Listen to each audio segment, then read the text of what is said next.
ఒక స్కూల్ వెనకాతల బుషెస్లో జరిగింది. అక్కడే వాళ్ళు ఎప్పుడు కూడా రెగ్యులర్గా ఉండేది. మేము ఆ రోజు కూడా మేము డిపార్ట్మెంట్ వాళ్ళతో మాట్లాడి, పంచాయతీరాజ్ డిపార్ట్మెంట్ వాళ్ళతో కూడా మాట్లాడి ఏదైతే జంగిల్ క్లియరెన్సెస్ చేయాలి, ఇంకోటి ఏంటంటే కొన్ని రిస్ట్రిక్టెడ్ ఏరియాస్ ఉంటాయి, అటువంటి ఏరియాస్లో కూడా మ్యాక్సిమం ఈ టాస్క్ ఫోర్స్ ఏదైతే నైట్ బీట్లో తిరుగుతున్న పోలీసులు కూడా వాటి మీద ఎక్కువగా టార్గెట్ చేయడం. అందుకే లాస్ట్ టైం మీకు చెప్పాను, 8 తర్వాత అటువంటి ఏరియాస్లో కనుక జనాలు ఉంటే వాళ్ళని చెదరగొట్టడం, వాళ్ళని కొంచెం వాళ్ళని ప్రివెంట్ చేయడం అది చేయాలి అని చెప్పేసి మేము లాస్ట్ టైం అనుకున్నాం. ఇవన్నీ కూడా ప్లాన్ ఆఫ్ యాక్షన్స్లో ఉన్నాయండి. మైన్యూట్ థింగ్స్ అని మీకు చెప్పలేదు అంతే. అవి బాబాయ్ అదేదో అంటారు కదండి, చాలా అంటే వైట్నర్స్ అంట, నెయిల్ పాలిష్ రిమూవర్స్ అంట, అసలు ఏంటంటో చెప్తున్నారు. మాకే భయం వేస్తుంది. ఇంకా మనం అంత డెప్త్కి వెళ్ళామనుకోండి ఇంక సెర్చింగ్ మొదలు పెడతారు, ఇంక వద్దులేండి. ఎందుకు ఉంటుందండి? కింగ్ పిన్స్ ఎవరో ఒకరు ఎక్కడో ఒకరు పట్టుబడి ఉంటారు, బై డిఫాల్ట్ వాళ్ళు బెయిల్ మీద వెళ్ళి ఉంటారు. ఆ రికార్డ్ అంతా మా దగ్గర ఉంటుంది కదా, ఆ రికార్డులో ఉన్న వాళ్ళందరి మీద కనుక స్పై పెడితే ఎంతసేపు పట్టుకుంటాం? ఐడెంటిఫై చేస్తున్నామండి. ఉన్నారు, లిస్టులో ఉన్నాయి, మా దగ్గర ఉన్నాయి నేమ్స్.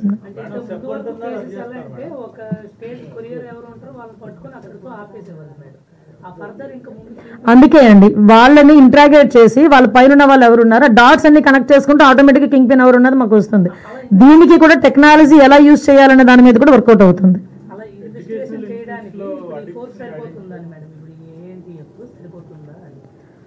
ఏఎన్టీఎఫ్కి ఫుల్ రైట్స్ ఇస్తామండి. నేను ఒకటే అండి, ఇప్పుడు 5 కోట్ల మంది జనాభాలో మనం ఎత్తి కొడితే ఎంతమంది ఉంటారు సార్? పోలీసులు 50,000 మంది ఉంటారు.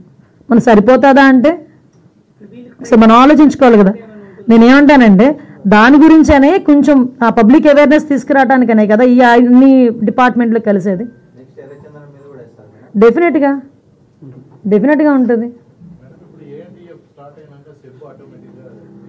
అదేం లేదండి, ఇది సపరేట్ బ్రాంచ్, అది సపరేట్ బ్రాంచ్. ఇంకా దాని మీద ఎటువంటి నిర్ణయాలు తీసుకోలేదు.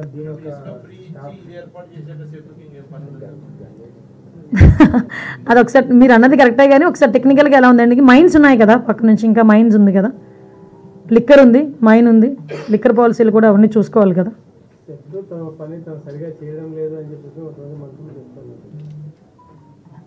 అంటే మళ్ళీ ఏం మాట్లాడిన కాంట్రవర్సీ అవుతుంది, ఎందుకులేండి, ఒక ఇష్యూ నడుస్తుంది కదా దాన్ని అడవనేయండి.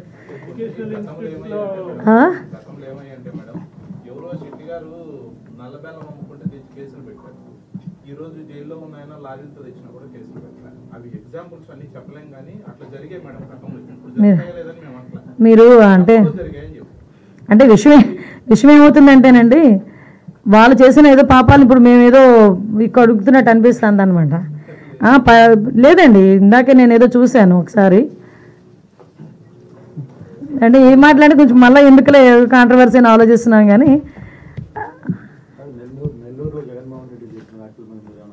నేను ఇంక దాని గురించే ఆగాను కాసేపు. ఏమంటే ఒక విషయం చెప్తున్నానండి, పిన్నెల్లి ఆయన మీద ఒక హత్యాయత్నం, ఈవీఎం బాక్సులు బదలుగొట్టారన్న ఒకటి, ఇవన్నీ కూడా రికార్డెడ్గా దొరికినాయి. రికార్డెడ్గా దొరికిన తర్వాత అరెస్ట్ ప్రక్రియ అనేది ఎలా జరిగిందో మనందరికీ కూడా తెలుసు. ఆయనని తీసుకెళ్ళి ఆయన్ని పరామర్శించడానికి జగన్మోహన్ రెడ్డి అనే వ్యక్తి, ఒక మాజీ సీఎం, ఫస్ట్ తీసుకున్న ప్రోగ్రామ్ కూడా ఏంటంటే ఒక ఖైదీని వెళ్ళి కలవటానికని ఒక ప్రోగ్రామ్ తీసుకున్నారు. అది అతని ఇష్టం. అది కూడా ఏంటి, ఒక 25 లక్షల రూపాయలు ఖర్చు పెట్టుకొని అక్కడికి వెళ్ళి ఒక హెలికాప్టర్లో వెళ్ళారు, ఒక డబ్బున్నవాడు వెళ్ళాడు, తీసుకొని పెట్టుకున్నాడు. నేను ఇక్కడ ఏమంటానంటే యాక్చువల్గా పిన్నెల్లి గారికి ఉన్న ములాఖాతులు టైం అయిపోయింది. ఓకే, అయిపోయింది కాబట్టి అయినా కూడా హ్యుమానిటీ గ్రౌండ్స్లో ఒక ఎక్స్-సీఎం రిక్వెస్ట్ చేస్తే పర్మిషన్ ఇచ్చాం, అవునా కదా? ఇంతకుముందు చంద్రబాబు నాయుడు గారిని అక్రమంగా జైల్లో పెట్టినప్పుడు కుటుంబ సభ్యులకి 3వ ములాఖాత్ ఇవ్వాలంటే ఇచ్చేవారు కాదు. కానీ ఈరోజు మేము ఏం చేసాము, అతని రిక్వెస్ట్ అంటే అతనికి పర్మిషన్ లేదన్న సంగతి కూడా తెలుసుకున్న తర్వాత కూడా అతను రెడీ అయ్యారంటే అక్కడ గలాటా సృష్టించడానిక? యాజ్ పర్ రూల్కి పైకి వచ్చి హ్యుమానిటీ బేసిస్ మీద ఇచ్చాం. అఫ్ కోర్స్ ఈరోజు మేము చాలామంది చెప్తున్నారు దండోపదండాలకు వెళ్తున్నారు, అలాగే వెళ్తున్నారు, ఇలాగ వెళ్తున్నారని.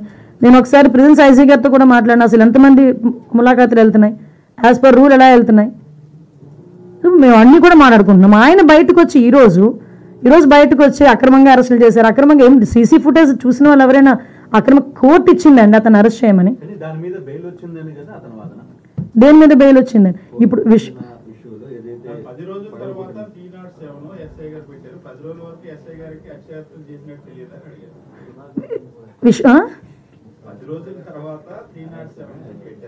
అవును.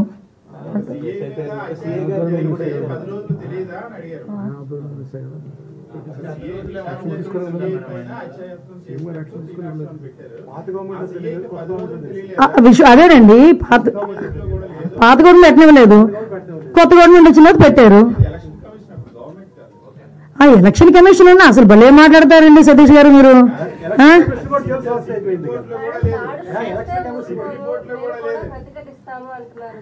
దాడులు ఎవరు చేశారు ఈ రోజుకి నాకు చెప్పండి? దాడులు ఎవరు చేశారు? దాడులు చేసినట్టు ఎక్కడైనా రికార్డెడ్గా ఉన్నాయా? ఎవరైనా కంప్లైంట్ ఇచ్చారా? ఏదైనా త్రూ రూల్ ప్రకారం చేస్తున్నాము. రూల్ ప్రకారం చేసేటప్పుడు దాన్ని కూడా దాడుల కింద మాట్లాడుకోవాలనుకుంటే మరి గత 5 సంవత్సరాలు చేసింది ఏమనుకోవాలి మేము? గత 5 సంవత్సరాలు చేసింది ఏమనుకోవాలమ్మా? స్టార్ట్ అయిన దగ్గర నుంచి మొదలు పెట్టారు కదా, ప్రజావేదిక కూల్చిన దగ్గర నుంచి మొదలు పెట్టారు కదా. మాలాంటి అందరి మీద కూడా 20, నా మీద ఒక 23 కేసులు, ఈవిడి మీద ఒక 7 కేసులు. ఏంటవన్నీ? మేము అవన్నీ కక్ష తీర్చుకోవాలని మేము మాట్లాడలేదు కదా. కక్ష తీర్చుకోవాలనుకుంటే వేరేగా ఉండేది. కానీ ఈ రోజుకి కూడా మేము పబ్లిక్ చెప్తున్నాం, చూపిస్తున్నాం, ఇది ఇలా జరుగుతుంది ఇలా జరుగుతుంది అని చూపిస్తున్నాం. దానికి ప్రతీకార దాడులు ఎక్కడ జరిగినాయి? ప్రతీకార దాడులు అంటే రెచ్చగొడుతున్నారా ఈరోజు వచ్చి?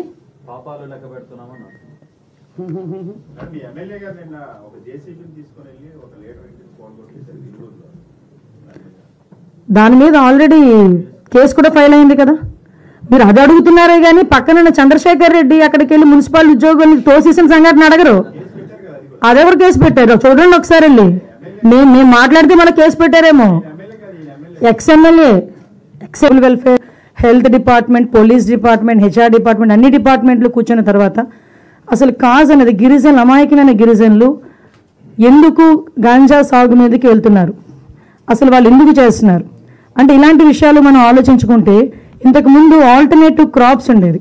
కాఫీ ప్లాంటేషన్ అని, జింజర్ అని, టర్మరిక్ అని, ఇలా సపరేట్ ప్లాంటేషన్స్ ఉండేవి. కానీ వాటి సంగతి అంతా మనం ఒకసారి చూసుకుంటే వాటికి ఆల్టర్నేటివ్గా కాఫీ ప్లాంటేషన్స్ అవన్నీ కాకుండా డైరెక్ట్గా వాళ్ళు గాంజా పెంచడానికి కొంతమంది బయట నుంచి వచ్చి వాళ్ళకి డబ్బులు ఇచ్చి వాళ్ళని ప్రలోభ పెట్టి అది పెంచే కార్యక్రమం చేయటం మనందరం కూడా చూసాం. తర్వాత ఇప్పుడు ట్రైబల్ వెల్ఫేర్ మినిస్ట్రీ గారు కూడా వచ్చారు. అసలు గంజాయి విషయంలో ట్రైబల్స్కి సంబంధించి ఆల్టర్నేట్ క్రాప్స్ ఏమున్నాయి, ఎందుకు అలా చేశారన్నది అన్ని కూడా మేడం మనందరికీ కూడా వివరిస్తారు. అయితే విషయం ఏంటంటే పోలీస్ డిపార్ట్మెంట్, అదేవిధంగా మనకి ఎడ్యుకేషన్ డిపార్ట్మెంట్, ఇవన్నీ కూడా మనం చూసుకుంటే అసలు యాక్చువల్గా చిన్న పిల్లలు కూడా ఈరోజు గంజాయి డ్రగ్స్ తీసుకునే పొజిషన్కి దిగజారిపోయింది. ఇక్కడ విషయం ఏంటంటే నేను నా అబ్జర్వేషన్లోని కూడా కొంతమంది నేను నిపుణులతో మాట్లాడినప్పుడు ఏదైతే సెబ్కి ఇచ్చారు లాస్ట్ టైం, సెబ్కి సంబంధించి ఒక ఏర్పాటు చేసిన తర్వాత ఎక్సైజ్ డిపార్ట్మెంట్కి సంబంధించి ఒక 30%, మిగతా 70% స్టాఫ్ని తీసుకొచ్చి సెబ్కి వాళ్ళు అనుసంధానం చేస్తున్నారు. ఎప్పుడైతే సెబ్కి వాళ్ళు ఇచ్చారో సెబ్లో ఏంటంటే ఎస్పెషల్లీ గంజాయి ఒకటే కాకుండా శాండ్, లిక్కరు, మైన్ అన్నీ కూడా సంబంధించి వాళ్ళు చూసుకోవడమే కాకుండా గాంజాని సపరేట్గా వాళ్ళు చూసేకునే పరిస్థితి కనిపించలే. కాబట్టి ఇంకొక విషయం ఏంటంటే సెబ్ ఏర్పాటు చేసిన తర్వాత 2 years పాటు, అది కోవిడ్ టైంలోనా మామూలు టైంలోనా మనం ఒకసారి అబ్జర్వ్ చేసుకున్నా, 2 years పాటు గాంజాయి డిస్ట్రాయేషన్కి ఎక్కడ కూడా పర్మిషన్స్ లేవు. కనీసం గాంజా ప్లాంటేషన్ డిస్ట్రాయ్ చేయడానికి కూడా సెబ్ వాళ్ళకి పర్మిషన్స్ ఇవ్వలే 2 సంవత్సరాలు. అంటే 2 సంవత్సరాల గాంజా ఎంత మేరకు పెరిగి ఉంటుందో మనందరం కూడా ఆలోచన చేసుకోవచ్చు. అంటే అటువంటి సిచ్యువేషన్ నుంచి ఈరోజు చిన్న పిల్లలకి 7 సంవత్సరాలు 8 సంవత్సరాలు స్కూల్లో చదువుకునే పిల్లలు కూడా గాంజా తీసుకునే పొజిషన్కి వచ్చేసారంటే అది ఆ ఇంపాక్ట్ ఎంతవరకు ఉంది, అట్ ద సేమ్ టైం ఆ సీరియస్నెస్ ఎంతవరకు ఉందని ప్రతి ఒక్కరు కూడా మనం కూడా ఆలోచన చేసుకోవాలి. దీనివల్లనే మేము లాస్ట్ టైం కూడా చెప్పాం, మనం జిల్లా లెవెల్లో టాస్క్ ఫోర్స్లు అప్పటికప్పుడు ఏర్పాటు చేసుకొని అప్పటికప్పుడు ఉన్న మెన్ను యూజ్ చేసుకొని టాస్క్ ఫోర్స్లో ఏర్పాటు చేసుకొని కొంతమంది చేస్తున్నారు.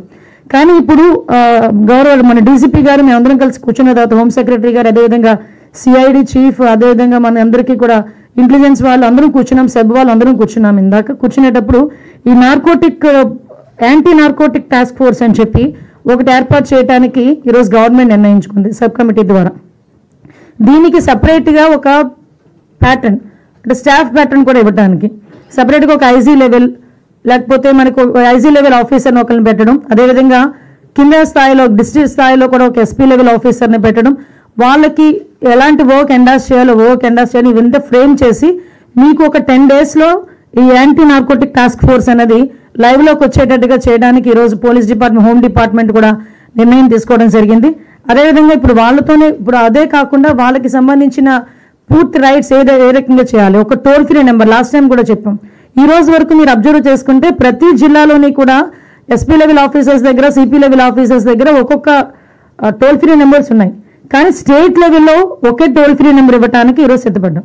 టోల్ ఫ్రీ నెంబర్ ఇచ్చి రివార్డు కూడా, అంటే వాళ్ళు పట్టించిన గంజాయి మోతాదుని బట్టి వాళ్ళకి రివార్డు ఇవ్వడానికి కూడా గవర్నమెంట్ ఈరోజు మన సబ్ కమిటీలో నిర్ణయం తీసుకోవడం జరిగింది.